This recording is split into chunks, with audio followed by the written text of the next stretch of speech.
اس تحریک میں جو آپ نے نگران مقرر کیے ہیں، ظاہری بات ہے وہ ایک خاص مدت اور علم اور عمل کے ساتھ وہ طے ہوتے ہیں، ان کے مراحل جو ایریا سے لے کر جو آپ کے مجلس تک پہنچتے ہیں، ان کا ایک خاص آپ نے جو سیٹ کیا ہوا ہے.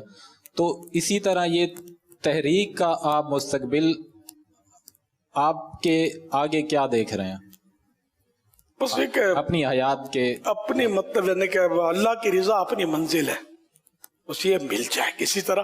اور ظاہر ہے کہ 100% اطمینان تو ہو نہیں سکتا کہ اب ہم سے رب راضی ہو ہی گیا ہے نا. بس رب کی رضا کے لیے کرتے رہنا چاہیے. شروع جب ہم نے کیا تو یہ سب کچھ نہیں تھا، تصور بھی نہیں تھا کہ ہم جامعات المدینہ بھی بنائیں گے اور اس طرح.